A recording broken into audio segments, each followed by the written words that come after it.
ನಮಸ್ಕಾರ ವಿದ್ಯಾರ್ಥಿಗಳೇ, ಹೇಗಿದ್ದೀರಿ? ನನ್ನ ಪರಿಚಯ ಮಾಡಿಕೊಡ್ತೀನಿ. ನನ್ನ ಹೆಸರು ಅಜಿತ್ ಅಂತ. ನಾನು ನಿಮ್ಮ ಗಣಿತ ಶಿಕ್ಷಕ. ನನಗೆ ಇಂಗ್ಲೀಷು ಬರುತ್ತೆ. ನಿಮ್ಗೆ ಯಾವಾಗಾದರೂ ಯಾವ ಡೌಟ್ ಇದ್ದರೆ ನೀವು ಇಂಗ್ಲೀಷ್ನಲ್ಲಿನೂ ಕೇಳ್ಬೋದು. ಸೊ ಇವತ್ತಿನಿಂದ ನಮ್ಮದು 10ನೇ ತರಗತಿಯ ಗಣಿತ ಆರಂಭ ಮಾಡೋಣ. ಮೊದಲೇ ಇದು ಗೊತ್ತಿರ್ಬೋದು ನಿಮಗೆ, ಏನೋ ಪಾಠ ಯಾವುದಂತ ವಾಸ್ತವ ಸಂಖ್ಯೆಗಳು. ಸೊ ವಾಸ್ತವ ಸಂಖ್ಯೆಗಳನ್ನು ಶುರು ಮಾಡೋಣ ಅಂತ.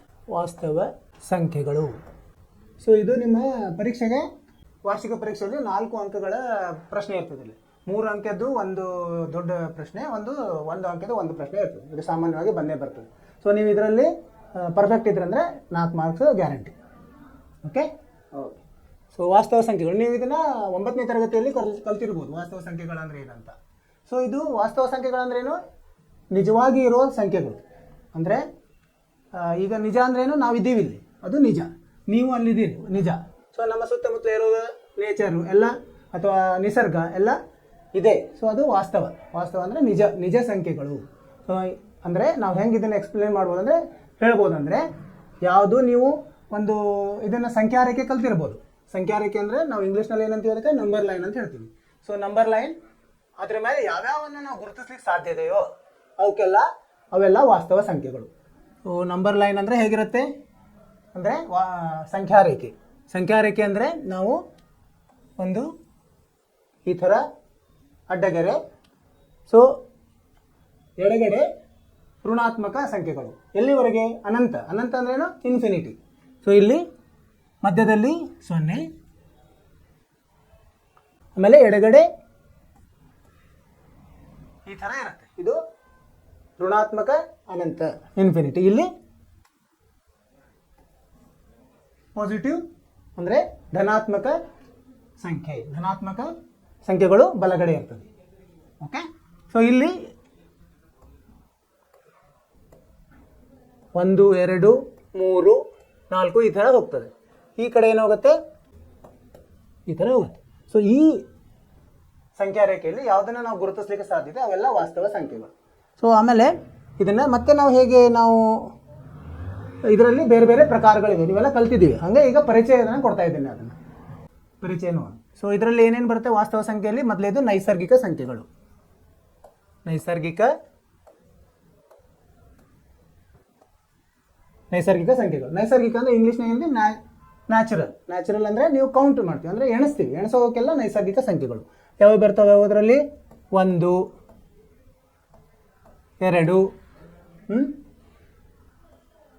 3 ಹಾಗೆ ಹೋಗ್ತಾ ಇದು ಅನಂತವರೆಗೆ ಹೋಗ್ತದೆ.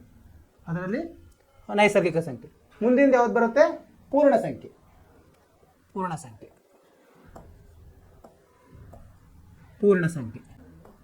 ಸಂಖ್ಯೆಯಲ್ಲಿ ಏನಾಗುತ್ತೆ? ಪೂರ್ಣ ಸಂಖ್ಯೆಯಲ್ಲಿ ಇವು ನೈಸರ್ಗಿಕದ ಹಾಗೆ ಇರ್ತದೆ. ಇದರಲ್ಲಿ ಒಂದು 0ಯನ್ನು ಕೂಡಿಸಿರ್ತೀವಿ. ಸೊ 0ಇಂದ ಶುರು ಆಗ್ತದೆ. ಇದು 0, 1, 2 ಈ ಥರ ಅನಂತವರೆಗೆ. ಮುಂದೆ ಬರೋದು ಯಾವುದು? ನೈಸರ್ಗಿಕ ಪೂರ್ಣ ಮತ್ತು ಮುಂದಿನದು ಪೂರ್ಣಾಂಕ. ಪೂರ್ಣಾಂಕ ಅಂದರೆ ಇದರಲ್ಲಿ ನೀವು ಕಲ್ತಿದ್ದೀರಿ, ಧನಾತ್ಮಕನೂ ಇರುತ್ತೆ, ಋಣಾತ್ಮಕನೂ ಇರ್ತದೆ, 0ನೂ ಇರ್ತದೆ. ಈ ಥರ -3, -2, -1 ಈ ಥರ 0, 1, 2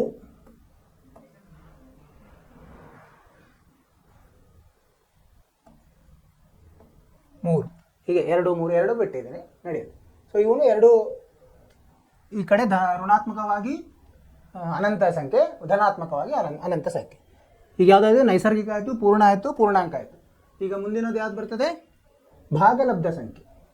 ಭಾಗಲಬ್ಧ ಸಂಖ್ಯೆ ಇವು ಹೇಗಿರ್ತದೆ? ದಶಮಾಂಶದಲ್ಲಿರ್ತದೆ ಅಥವಾ ಫ್ರ್ಯಾಕ್ಷನ್ ಅಂತ ಹೇಳ್ತೀವಿ, ಆ ಥರನೂ ಇರ್ತದೆ.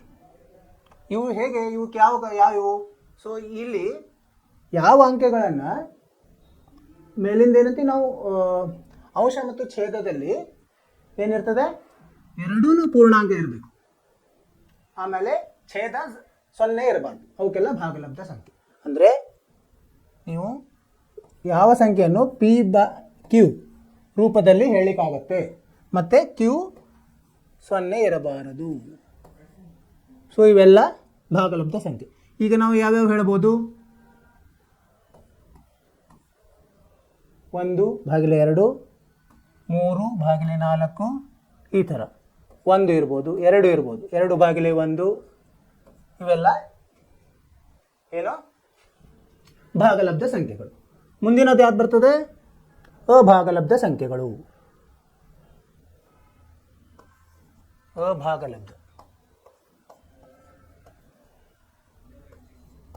ಅಭಾಗಲಬ್ಧ ಸಂಖ್ಯೆ ಇವು ಅಂದ್ರೆ ಏನು? ಯಾವುದನ್ನ ನಾವು P/Q ದಲ್ಲಿ ಹೇಳಲಿಕ್ಕೆ ಆಗೋದಿಲ್ಲ, P/Q. ಸೊ ಅವೆಲ್ಲ ಅಭಾಗಲಬ್ಧ ಸಂಖ್ಯೆಗಳು. ಎಂಥವು? ಇದಕ್ಕೆ ಉದಾಹರಣೆ ಬಂದು ಇದನ್ನ ನೋಡಿದ್ವಿ, ವರ್ಗಮೂಲ 2, ವರ್ಗಮೂಲ 3. ಇವಕ್ಕೆ ನಿಖರವಾದ ಮೌಲ್ಯ ಇರುವುದಿಲ್ಲ, ಅಥವಾ ಪಾಯ್ ಅಂತ ಕೇಳಿದ್ದೀರಿ. ಇವೆಲ್ಲ ರೇಖಾಗಣಿತದಲ್ಲಿ ಬರ್ತದೆ ಪಾಯ್. ಸೊ ಇವೆಲ್ಲ ಅಭಾಗಲಬ್ಧ ಸಂಖ್ಯೆ. ಸೊ ಏನು ಕಲ್ತೀವಿ ನಾವು? ವಾಸ್ತವ ಸಂಖ್ಯೆ. ಸೊ ವಾಸ್ತವ ಸಂಖ್ಯೆಯಲ್ಲಿ ಇವೆಲ್ಲ ಪ್ರಕಾರಗಳು: ನೈಸರ್ಗಿಕ, ಪೂರ್ಣ, ಪೂರ್ಣಾಂಕ, ಭಾಗಲಬ್ಧ ಮತ್ತು ಅಭಾಗಲಬ್ಧ ಸಂಖ್ಯೆಗಳು. ಅರ್ಥ ಆಯ್ತು ಅಂತ ತಿಳ್ಕೊಂಡಿದ್ದೀನಿ. ಈಗ ಇವತ್ತಿನ ಪಾಠಕ್ಕೆ ಹೋಗೋಣ. ವಾಸ್ತವ ಸಂಖ್ಯೆಗಳು. ಸೊ ಏನು ಹೇಳ್ತಾರೆ ಇದರಲ್ಲಿ? ನಾವು ಇದರಲ್ಲಿ ಏನೇನು ಕಲಿತೀವಿ? ಈ ಪಾಠದಲ್ಲಿ ಪ್ರಮೇಯಗಳನ್ನು ಕಲಿತೀವಿ. 3 ಪ್ರಮೇಯಗಳು ಅಂದರೆ ಅಂಕಗಣಿತದ ಮೂಲ ಪ್ರಮೇಯ ಮತ್ತು ವರ್ಗಮೂಲ 2 ಅಭಾಗಲಬ್ಧ ಸಂಖ್ಯೆಯಾಗಿ ಗುರುತಿಸುವುದು, ಅಂದರೆ ಸಾಧಿಸುವುದು, ಅದು ಹೌದು ಅಂತ. ಆಮೇಲೆ 3 ಪ್ರಮೇಯಗಳನ್ನು ಕಲಿತೀವಿ. ಸೊ ಈಗ ಅಂಕಗಣಿತದ ಮೂಲ ಪ್ರಮೇಯ. ಸೊ ಇದು ತುಂಬ ಇಂಪಾರ್ಟೆಂಟ್, ತುಂಬ ನಿಮ್ಮ ಪರೀಕ್ಷೆಗೇನು. ಇದು ನೀವು ಹಿಂದಿನ ತರಗತಿಯಲ್ಲಿ ಕಲ್ತಿದ್ದೀರಿ. ಯಾವುದೇ ಸ್ವಾಭಾವಿಕ ಸಂಖ್ಯೆಯನ್ನು ಅದರ ಅವಿಭಾಜ್ಯ ಅಪವರ್ತನಗಳ ಗುಣಲಬ್ಧವಾಗಿ ವ್ಯಕ್ತಪಡಿಸಬಹುದು. ಇದು ಏನು? ಅಂಕಗಣಿತದ ಮೂಲ ಪ್ರಮೇಯ. ಸೊ ಇದು ಉದಾಹರಣೆ ನೋಡಿದರೆ, ಈಗ 4 ನಾವು ಹೇಗೆ ಬರೀತೀವಿ? 4 2 ಮತ್ತು 2 ಗುಣಾಕಾರ 2 ಅಂತ ಬರಿಬೋದು. ಸೊ ಇದು ಯಾವುದು? 4 ಸಂಯುಕ್ತ ಸಂಖ್ಯೆ. 2 ಮತ್ತು 2 ಯಾವುವು? ಅವಿಭಾಜ್ಯ ಅಪವರ್ತನ. ಅಂದರೆ 2 ಮತ್ತೆ ನಾವು ಮುರಿಲಿಕ್ಕಾಗಲ್ಲ. ಅದೇ ಥರ ಈಗ 24 ಇದೆ. ಇದನ್ನ ಹೇಗೆ ನಾವು ಹೇಳ್ಬೋದು? 2 ಗುಣಾಕಾರ 2 ಗುಣಾಕಾರ 2 ಗುಣಾಕಾರ 3 ಈ ಥರ ಹೇಳ್ಬೋದು. ಸೊ ಇದು ಅವಿಭಾಜ್ಯ ಅಪವರ್ತನ. ಸೊ ಇದು ತುಂಬ ಇಂಪಾರ್ಟೆಂಟ್. ಯಾವುದೇ ಸ್ವಾಭಾವಿಕ ಸಂಖ್ಯೆಯನ್ನು ಅದರ ಅವಿಭಾಜ್ಯ ಅಪವರ್ತನಗಳ ಗುಣಲಬ್ಧವಾಗಿ ವ್ಯಕ್ತಪಡಿಸಬಹುದು. ಇದು ಅಂಕಗಣಿತ ಮೂಲ ಪ್ರಮೇಯ. ಈಗ ಇನ್ನೊಂದಿದೆ. ಸೊ ಇವೆಲ್ಲ ಅವಿಭಾಜ್ಯ ಸಂಖ್ಯೆಗಳು 2, 3, 7, 11, 23. ಇವನ್ನೆಲ್ಲ ನಾವು ಗುಣಾಕಾರ ಮಾಡಿದ್ರೆ ಏನು ಸಿಗುತ್ತೆ? ಒಂದು ದೊಡ್ಡ ಸಂಯುಕ್ತ ಸಂಖ್ಯೆ ಸಿಗ್ತದೆ. ಸೊ ಅದೇ ಥರ ಈಗ ಮುಂದಿನ ಏನು ಕಲಿಯೋಣ ಅಂತ ನಾವು ಇದನ್ನು ನೀವು ಕಲಿತಿದ್ದೀರಿ. ಏನು? ಅವಿಭಾಜ್ಯ ವೃಕ್ಷ, ಅಪವರ್ತನ ವೃಕ್ಷ, ಅಪವರ್ತನ ವೃಕ್ಷವನ್ನು ಹೇಗೆ ಮಾಡೋದು ಅಂತ. ಈಗಲೇ ನೋಡಿ, ಈಗ 32,760 ಅಂತ ಒಂದು ಸಂಯುಕ್ತ ಸಂಖ್ಯೆ ಇದೆ. ಸೊ ಇದನ್ನು ನಾವು ಅಪವರ್ತನ ವೃಕ್ಷವಾಗಿ ಹೇಗೆ ಮಾಡೋದು?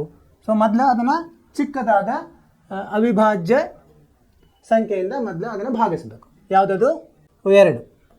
ಮೊದಲು 2ರಿಂದ ಭಾಗಿಸಿದಾಗ ಏನು ಸಿಗುತ್ತೆ ನಮಗೆ? 16,380. ಇದನ್ನು ಮತ್ತೆ 2ರಿಂದ ಭಾಗಿಸೋದು. ಇದು ಭಾಗಾಕಾರ ನಿಯಮ ನೀವು ಕಲ್ತಿದ್ದೀರಿ ಹಳೆ ತರಗತಿಯಲ್ಲಿ. ಸೊ ಅದರಲ್ಲಿ 2ರಿಂದ ಮತ್ತೆ ಭಾಗಿಸಿದಾಗ ಏನು ಸಿಗುತ್ತೆ ನಿಮಗೆ? 8,190. ಅದೇ ಥರ ಮತ್ತೆ 2ರಿಂದ, ಅಂದರೆ ಇದು ನಾವು ಹೇಗೆ 2ರಿಂದ ಅಂದರೆ ಇದು ಕಡಿಮೆ, ಅಂದರೆ ಅತಿ ಚಿಕ್ಕ ಅವಿಭಾಜ್ಯ ಸಂಖ್ಯೆ. ಸೊ ಮತ್ತೆ 2ರಿಂದ ಭಾಗಿಸಿದಾಗ 4,095 ಬಂತು. ಈಗ 4,095 2ರಿಂದ ಭಾಗ ಆಗಲ್ಲ. ಯಾಕಂದರೆ 5 ಕೊನೆಯದೇನು ಸಂಖ್ಯೆ ಇದೆಯಲ್ಲ ಅದು ಆಡ್ ನಂಬರ್, ಅಂದರೆ ಬೆಸ ಸಂಖ್ಯೆ ಇದೆ. ಸೊ ಬೆಸ ಸಂಖ್ಯೆ 2ರಿಂದ ಭಾಗ್ಯ ಆಗಂಗಿಲ್ಲ. ಸೊ ಅದರಿಂದ ನಾವು ಅದನ್ನೇ ಇದು 3ರಿಂದ ಭಾಗ್ಯ ಆಗುತ್ತೆ. 3ರಿಂದ ಭಾಗಿಸಿದಾಗ ಎಷ್ಟು ಬರ್ತದೆ ನಮಗೆ? 1,365. ಇದನ್ನು ಮತ್ತೆ 3ರಿಂದ ಭಾಗಿಸ್ತಾ ಇದ್ದೀವಿ, 455. ಹಾಗೆ ಭಾಗಿಸ್ತಾ ಮತ್ತೆ ಇದು 3ರಿಂದ ಹೋಗಲ್ಲ. ಅದರಿಂದ ಮುಂದಿನ ಅವಿಭಾಜ್ಯ ಸಂಖ್ಯೆ ಯಾವುದು? 5. 5ರಿಂದ ಭಾಗಿಸಿದಾಗ ಎಷ್ಟು ಬರ್ತದೆ? 91. ಓಕೆ, 91. ಸೊ 91 ಮುಂದೆ 7ರಿಂದ ಭಾಗಿಸೋದು 13 ಸಿಗುತ್ತೆ. ಎಲ್ಲಿವರೆಗೆ ಭಾಗಿಸ್ಬೇಕು ನಮಗೆ? ಇವೆಲ್ಲನೂ ನಮಗೆ ಕೊನೆಯವರೆಗೂ ಅವಿಭಾಜ್ಯ ಸಂಖ್ಯೆಗಳು ಸಿಗೋವರೆಗೆ. ಸೊ ಇದು ಅಪವರ್ತನ ವೃಕ್ಷ ಇದೆ. ಸೊ ಇದನ್ನು ಹೇಗೆ ನಾವು ವ್ಯಕ್ತಪಡಿಸಬಹುದು? 32,761 2 ಗುಂಡ್ಲೆ 2 ಗುಂಡ್ಲೆ 2 ಗುಂಡ್ಲೆ 3 ಗುಂಡ್ಲೆ 3 ಗುಂಡ್ಲೆ 5 ಗುಂಡ್ಲೆ 7 ಗುಂಡ್ಲೆ 13. ಇದನ್ನು ಘಾತದಲ್ಲಿ ಬರೆದಾಗ 2 ಘಾತ 3 ಗುಂಡ್ಲೆ 3 ಘಾತ 2 ಗುಂಡ್ಲೆ 5 1 5 5. ಸೊ 5 ಒಂದು ಸಾಲಿ 5 ಗುಂಡ್ಲೆ 7 ಗುಂಡ್ಲೆ 13. ಸೊ ಈ ಥರ ವ್ಯಕ್ತಪಡಿಸಬಹುದು. ಇದು ಅವಿಭಾಜ್ಯ ಅಪವರ್ತನ ವೃಕ್ಷ ಅಂದರೆ ಫ್ಯಾಕ್ಟರ್ ಟ್ರೀ ಅಂತೀವಿ ನಾವು ಇಂಗ್ಲೀಷ್ನಲ್ಲಿ. ಅದು ಗೊತ್ತಿರಬೇಕು ನಮ್ಗೆ ಇಂಗ್ಲೀಷ್ನಲ್ಲಿ ಅಂತ. ಯಾಕಂದರೆ ಮುಂದೆ ನೀವು ಕಾಲೇಜ್ ಹೋಗ್ತೀವಿ, ಕಾಲೇಜ್ ಅಂದರೆ ಇಂಗ್ಲೀಷ್ ಮೀಡಿಯಮ್ ಹೋದರೆ ನಿಮಗೆ ಅನುಕೂಲ ಆಗುತ್ತೆ. ಸೊ ಇದರದ ಪಿತಾಮಹ ಯಾರು? ಅಂಕಗಣಿತದ ಪಿತಾಮಹ ಕಾರ್ಲ್ ಫ್ರೆಡ್ರಿಕ್. ಸೊ ಇವರು ಇದರ ಬಗ್ಗೆ ಅಧ್ಯಯನ ಮಾಡಿದ್ದಾರೆ. ಸೊ ಇದು ಯಾವುದೇ ಸಂಯುಕ್ತ ಸಂಖ್ಯೆಯನ್ನು ನೀವು ಅವಿಭಾಜ್ಯ ಅಪವರ್ತನವಾಗಿ ಮಾಡೋದು. ಸೊ ಇದನ್ನು ಘಾತದಲ್ಲಿ ಬರೆದಿದ್ದೀವಿ, ಅರ್ಥ ಆಯ್ತಲ್ಲ? ಸೊ ಈಗ ಇದರಿಂದ ಒಂದು ಉದಾಹರಣೆಯನ್ನು, ಈ ಪ್ರಮೇಯದಿಂದ ಒಂದು ಉದಾಹರಣೆ ಏನು? ಉದಾಹರಣೆ 1, 4 ಘಾತ n ರೀತಿಯ ಸಂಖ್ಯೆಗಳನ್ನು ಪರಿಗಣಿಸಿ. ಇಲ್ಲಿ n ಅಂದರೆ ಏನದು? n ಅಂದರೆ ಸ್ವಾಭಾವಿಕ ಸಂಖ್ಯೆ. ಅದು n ದ ಯಾವುದೇ ಬೆಲೆಗೆ 4 ಘಾತ n 4:n ಎಂಬುದು 0ದಿಂದ ಕೊನೆಗೊಳ್ಳುತ್ತದೆಯೋ ಎಂಬುದನ್ನು ಪರೀಕ್ಷಿಸಿ. ಅಂದರೆ ಯಾವುದೇ ನಂಬರ್ ನಂಬರ್ ಯಾವುದೇ ತಗೊಂಡ್ರು ಅದು ಅದರ ಬೆಲೆ 0ಯಿಂದ ಕೊನೆಗೊಳ್ಳುತ್ತದೆ ಇಲ್ಲೋ ಅಂತ ನಾವು ಪರೀಕ್ಷಿಸಬೇಕು.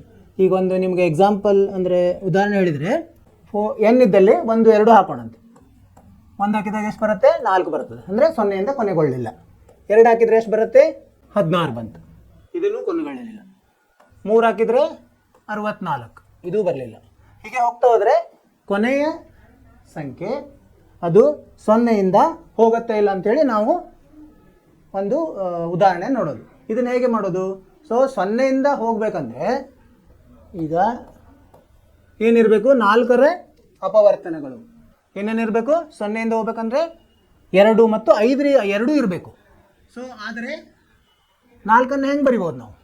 4ಅನ್ನು 2 ಗುಣಾಕಾರ 2 ಅಥವಾ 2 ಗುಣಲಬ್ಧ 2 ಅಂದರೆ 2 2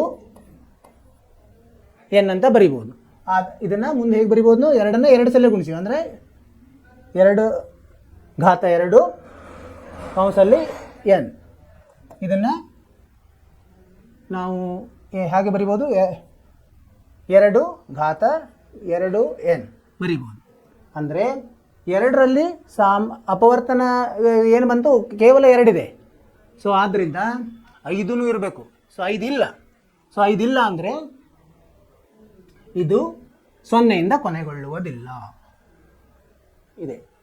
ಸೊ ಎನ್ನದ ಯಾವುದೇ ಬೆಲೆಗೆ 4:n ಅಥವಾ 4 ಘಾತ n ಇದು 0ಯಿಂದ ಕೊನೆಗೊಳ್ಳಬೇಕಾದರೆ ಅದು 5ರಿಂದ ನಿಶ್ಶೇಷವಾಗಿ ಭಾಗಿಸಲ್ಪಡಬೇಕು. ಇದು ಒಂದು ನಿಯಮ. 5 ಮತ್ತು 2 ಇರಬೇಕು. ಆದರೆ ಇಲ್ಲಿ 2 ಮಾತ್ರ ಇದೆ ಅದರದ್ದು ಅಪವರ್ತನ. ಸೊ ಆದ್ದರಿಂದ ಎಂದ ಯಾವುದೇ ಬೆಲೆಗೆ 4:n ಇದು 0ಯಿಂದ ಕೊನೆಗೊಳ್ಳಬೇಕಾದರೆ ಅದು 5ರಿಂದ ನಿಶ್ಶೇಷ ಸಂಖ್ಯೆಯನ್ನು 5ಅನ್ನು ಒಳಗೊಂಡಿರಬೇಕು. ಆದರೆ 4:n ಇಸ್ ಈಕ್ವಲ್ ಟು ಈ ಥರ ನಾವಿಲ್ಲಿ ಹೇಳಿದೆ 2:2n ಆಯಿತು. ಇದು ಸಾಧ್ಯವಿಲ್ಲ.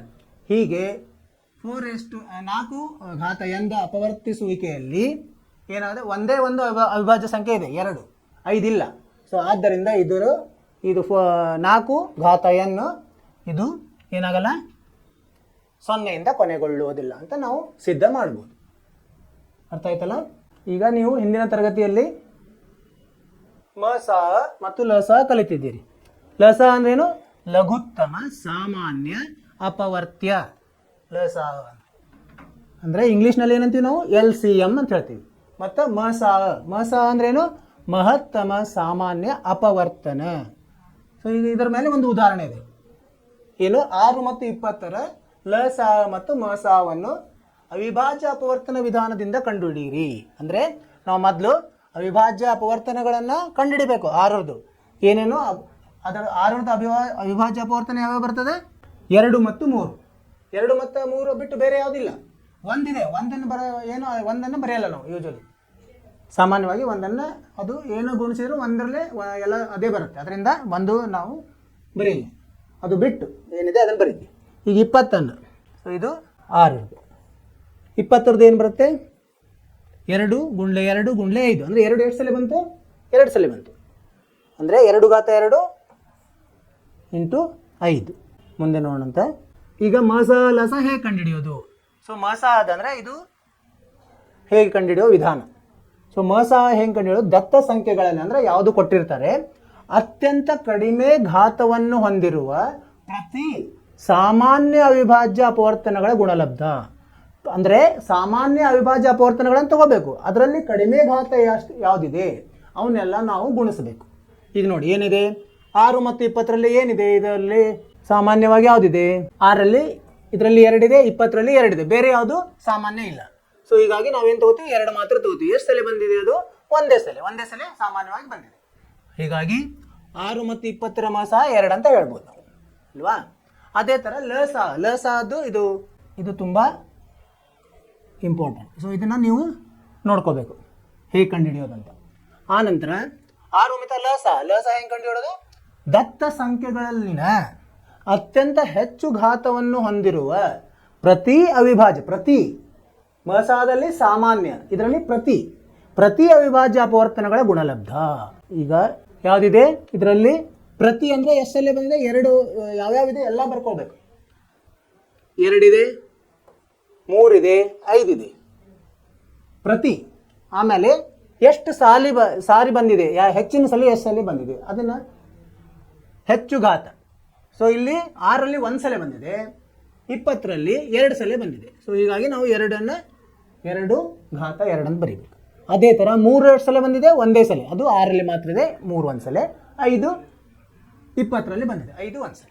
ಸೊ ಇವನ್ನೆಲ್ಲ ಗುಣಿಸಿದಾಗ ನಮಗೆ ಸಿಗ್ತದೆ 60 ಬರ್ತದೆ. ಸೊ ಹೀಗಾಗಿ ಅರ್ಥ ಆಯ್ತು ಅಂತ ತಿಳ್ಕೊಂಡಿದ್ದೀನಿ. ಮಸ 2 ಆಯಿತು, ಲಸ 60 ಆಯಿತು. ಈಗ ಈ ಉದಾಹರಣೆಯಿಂದ ಇನ್ನೊಂದು ಈಗ ಗಮನಿಸಬಹುದು ನೀವು, ಏನಂದರೆ ಮಸ ಮತ್ತು ಲಸ ಗುಣಲಬ್ಧ ಮಾಡಿದಾಗ ಅದು ಯಾವುದಕ್ಕೆ ಈಕ್ವಲ್ ಇರ್ತದೆ? 2 ಸಂಖ್ಯೆಗಳ ಗುಣಲಬ್ಧಕ್ಕೆ ಸಮನಾಗಿರ್ತದೆ. ಇಲ್ಲಿ ನೋಡಿ, ಈ ಯಾವುದೇ 2 ಧನ ಪೂರ್ಣಾಂಕ ಎ ಮತ್ತು ಬಿಗಳಿಗೆ ಮಸ ಎ ಬಿ ಲಸ ಎ ಬಿ ಸಮ ಎ ಗುಣಲಬ್ಧ ಬಿ. ಇದರಲ್ಲಿ ನಿಮಗೆ ಲೆಕ್ಕಗಳನ್ನು ಕೇಳುವ ಸಂಭವನೀಯತೆ ಇದೆ. ಅರ್ಥ ಆಯ್ತಲ್ಲ ಹುಡುಗರೇ? ಸೊ ಇದರ ಮೇಲೆ ನಾವು ಇನ್ನೊಂದು ಲೆಕ್ಕವನ್ನು ನೋಡೋಣ. ಉದಾಹರಣೆ ಇದೇ ಫಾರ್ಮುಲಾದಿಂದ ನಾವು ಇನ್ನೊಂದು ಲೆಕ್ಕವನ್ನು ನೋಡೋಣ. ಉದಾಹರಣೆ 3. 96 ಮತ್ತು 104. 96 ಮತ್ತು 404, ಕ್ಷಮಿಸಿ, 96 ಮತ್ತು 404 ಮಸಾವನ್ನು ಅವಿಭಾಜ್ಯ ಅಪವರ್ತನ ವಿಧಾನದಿಂದ ಕಂಡುಹಿಡಿಯಿರಿ. ಇದರ ಮೇಲೆ ಕಂಡುಹಿಡಿದ ಮೇಲೆ ಅದನ್ನು ಉಪಯೋಗಿಸಿ ಲಸಾವನ್ನು ಕಂಡುಹಿಡಿಯಿರಿ. ಈಗ ನೋಡಿ, 96ನ ಅವಿಭಾಜ್ಯ ಅಪವರ್ತನ ಮಾಡಿದ. ಹೇಗೆ ಮಾಡೋದು ಗೊತ್ತಾ ಹುಡುಗರೇ? ನೋಡಿ ಹೇಗಂದ್ರೆ, 96ನ್ನು ಕಾಣಿಸ್ತಾ ಇದೆಯಲ್ಲ, ಇದನ್ನು ಈ ಥರ ಭಾಗಿಸ್ತಾ ಹೋಗ್ಬೇಕು. ಚಿಕ್ಕ ಅವಿಭಾಜ್ಯ ಸಂಖ್ಯೆ ಯಾವುದು? 2ರಿಂದ ಭಾಗಿಸೋಣ. ಎಷ್ಟು ಬರುತ್ತೆ? 48 ಬರ್ತದೆ. ಇದನ್ನು ಮತ್ತೆ 2ರಿಂದ ಭಾಗಿಸಿದಾಗ ಎಷ್ಟು ಬರುತ್ತೆ? 24. ಅದೇ ಥರ ಇದನ್ನು ಭಾಗಿಸ್ತಾ ಹೋಗೋಣಂತೆ. 2 12. 2ರಿಂದ ಮತ್ತೆ ಭಾಗಿಸ್ಬೋದು. ಎಷ್ಟು ಬರುತ್ತೆ? 6. ಅದೇ ಥರ ಮತ್ತೆ 2ರಿಂದ ಭಾಗಿಸಿದಾಗ 3. ಈಗ 3 2ರಿಂದ ಭಾಗ ಆಗಲ್ಲ, ಅದಕ್ಕೆ ನಾವೇನು ಭಾಗಿಸ್ಬೇಕು? 3ರಿಂದ ಭಾಗಿಸ್ಬೇಕು. 3ನ್ನು 3ರಿಂದ ಭಾಗಿಸಿದಾಗ ಎಷ್ಟು ಬರುತ್ತೆ? 1. ಸೊ ಎಲ್ಲಿವರೆಗೆ ಮಾಡಬೇಕು? ನಮಗೆ ಇಲ್ಲಿ 1 ಬರೋವರೆಗೂ ಮಾಡೋದು. ಸೊ ಈಗ ಇದನ್ನು ಹೇಗೆ ಬರೀಬೋದು? 96ನ್ನು ನಾವು 2 ಎಷ್ಟು ಸಲ ಬಂದಿದೆ? 1 2 3 4 5 5 ಸಲ ಬಂದಿದೆ. 2 ಘಾತ 5 ಗುಣಾಕಾರ 3 1 ಸಲ, ಆ ಥರ ಬರೀಬೋದು. ಇದೇ ಥರ 404 ಹೇಗೆ ಇದನ್ನು ಮಾಡಿದರೆ ಏನು ಬರುತ್ತೆ? ಇಲ್ಲಿ ಮಾಡ್ತೀನಿ ನೋಡಿ, 404. ಸೊ 404ನ್ನು 2ರಿಂದ ಭಾಗಿಸೋಣ ಮೊದಲು. 2 ಇದು ಎಷ್ಟು ಬರುತ್ತೆ? 2 2 0 2 2. ಮತ್ತೆ ಇದನ್ನು 2 ಭಾಗಿಸಿದಾಗ 2 ಕ್ಷಮಿಸಿ 2 ಭಾಗಿಸಿದಾಗ 101. 101 ಇದು ಸಂಯುಕ್ತ ಸಂಖ್ಯೆ ಅಲ್ಲ, ಅವಿಭಾಜ್ಯ ಸಂಖ್ಯೆ. ಇದನ್ನು ಮತ್ತೆ 101ನಿಂದ ಭಾಗಿಸಿದಾಗ 1 ಸಿಕ್ತು. ಸೊ ಈಗ ಎಷ್ಟು ಬಂತು? 2 ಸಲ ಬಂದಿದೆ. 2 ಘಾತ 2 ಗುಣಾಕಾರ 101. ಸೊ ಇವು ಅವಿಭಾಜ್ಯ ಅಪವರ್ತನಗಳು. ಸೊ ಇದರಿಂದ ನಾವು ಮಸ ಹೇಗೆ ಕಂಡುಹಿಡಿಯೋದು? ಮಸ ಅಂದ್ರೆ ಸಾಮಾನ್ಯ ಅವಿಭಾಜ್ಯ ಅಪವರ್ತನಗಳನ್ನು ತಗೊಂಡು ಅದರ ಕಡಿಮೆ ಎಷ್ಟು ಬಂದಿದೆ ಅದನ್ನು ತಗೊಳ್ಳೋದು. ಈಗ ನೋಡಿ ಎಷ್ಟು ಸಲ ಬಂದಿದೆ ಮಸ? ಇದು ಒಂದೇ ಅವಿಭಾಜ್ಯ ಸಂಖ್ಯೆ, ಇದರಲ್ಲಿ ಸಾಮಾನ್ಯವಾಗಿದೆ. ಅದು ಯಾವುದು? 2. ಕಡಿಮೆ ಎಷ್ಟು ಸಲ ಬಂದಿದೆ? 2 ಸಲ ಬಂದಿದೆ, ಅದು 404. ಸೊ ಹೀಗಾಗಿ ಮಸ ಎಷ್ಟಾಯಿತು 2 × 2 ಅಂದರೆ 4 ಆಯಿತು. ಸೊ ಈಗ ಈ ಮೊದಲಿನ ನಾವು ಇದನ್ನು ಕಲ್ತಿದ್ದೀವಿ, ಈ ಫಾರ್ಮುಲಾ ಉಪಯೋಗಿಸಿದ್ರೆ ಏನು ಬರುತ್ತೆ, ಲಸ 96 44 ಇದನ್ನು ಮರು ಜೋಡಿಸಿದಾಗ ಮಸ ಕೆಳಗಡೆ ಬರ್ತದೆ. ಅಂದರೆ ಎ ಗುಣಾಕಾರ ಬಿ ಭಾಗಲಬ್ಧ ಮಸ 96 404 ಅಂದರೆ 96 ಗುಣಲಬ್ಧ 404 ಭಾಗಲಬ್ಧ 4 ಅಂದರೆ ಎಷ್ಟು ಬರುತ್ತೆ, 96 ಬರ್ತದೆ. ಇದನ್ನು ನಾವು ನೇರವಾಗಿಯೂ ಕಂಡುಹಿಡಿಬೋದು. ನೇರವಾಗಿ ಕಂಡುಹಿಡಿದ್ರೆ ಎಷ್ಟು ಬರ್ತದೆ ನೋಡೋಣ. ಲಸ ಪಕ್ಕದಲ್ಲಿ ಬರೆಯೋಣ. ಸೊ ಲಸ ಅಂದರೆ ಏನು ಮಾಡ್ಬೇಕು ನಾವು, ಲಸ 96 404 ಏನು ಬರ್ತದೆ ಇದರಲ್ಲಿ. ಏನು ಮಾಡ್ಬೇಕು ನಾವು ಇದರಲ್ಲಿ ಎಲ್ಲ ಅಪವರ್ತನಗಳನ್ನು ಅಂದರೆ ಅವಿಭಾಜ್ಯ ಅಪವರ್ತನಗಳ ತಗೋಬೇಕು. ಯಾವ್ಯಾವ ಬಂದಿದೆ, 2 ಬಂದಿದೆ, ಗುಣಾಕಾರ 3 ಬಂದಿದೆ, ಗುಣಾಕಾರ 101 ಬಂದಿದೆ. ಇದು ಯಾವ್ಯಾವ ಜಾಸ್ತಿ ಬಂದಿದೆ ಅವನು ತಗೋಬೇಕು. 2 ಜಾಸ್ತಿ ಎಷ್ಟು ಬಂದಿದೆ, 5 ಬಂದಿದೆ. 3 ಜಾಸ್ತಿಯಾಗಿ ಎಷ್ಟು ಬಂದಿದೆ, 1 ಬಂದಿದೆ. ಇವನ್ನ ಗುಣಿಸಿದಾಗ ಎಷ್ಟು ಬರ್ತದೆ, ಈಗ 2 ಘಾತ 5 ಅಂದರೆ ಎಷ್ಟು ಬರ್ತದೆ, 32 ಬರ್ತದೆ. ಇಂಟು 3 ಇಂಟು ಅಂದರೆ ಗುಣಲಬ್ಧ 101. ಸೊ ಇದನ್ನು ಗುಣಿಸಿದಾಗ ಎಷ್ಟು ಬಂತು, 3 2 6 3 3 9 ಗುಣಲಬ್ಧ 101. ಇದನ್ನು ಗುಣಿಸಿದಾಗ ಎಷ್ಟು ಬರುತ್ತೆ, 96 ನೋಡಿ. ತಾಳೆ ಮಾಡಿದಾಗ ಈ ಥರ ನೇರವಾಗಿ ಮಾಡಿದಾಗ ಲಸ 96 ಬರ್ತದೆ. ಈ ಥರ ಈ ಫಾರ್ಮುಲಾದಿಂದನೂ ಬರ್ತದೆ. ಸೊ ನಿಮ್ಗೆ ಅರ್ಥ ಆಯ್ತು ಅಂತ ತಿಳ್ಕೊಂಡಿದ್ದೀನಿ. ಇದೇ ಇದ್ರ ಮೇಲೆ ಇನ್ನೊಂದು ಉದಾಹರಣೆ ತಗೊಂಡು, ಉದಾಹರಣೆ 4. 6 72 ಮತ್ತು 120 ಇವುಗಳ ಮಸ ಮತ್ತು ಲಸಗಳನ್ನು ಅವಿಭಾಜ್ಯ ಅಪವರ್ತನ ವಿಧಾನದಿಂದ ಕಂಡುಹಿಡಿಯಿರಿ. ಅಂದರೆ ನಾವು ಅವಿಭಾಜ್ಯ ಅಪವರ್ತನ ವಿಧಾನದಿಂದ ಕಂಡುಹಿಡಿಬೇಕು. 6ರದ್ದು ಅವಿಭಾಜ್ಯ ಅಪವರ್ತನ ಏನು, 2 ಮತ್ತು 3. 72ರದ್ದು 2 ಘಾತ 3 ಅಂದರೆ 3 ಸಲ 2 ಬರ್ತದೆ ಅದರಲ್ಲಿ. ಆಮೇಲೆ 2 ಸಲ 3 ಬರ್ತದೆ, 2 ಘಾತ 3 3 ಘಾತ 2.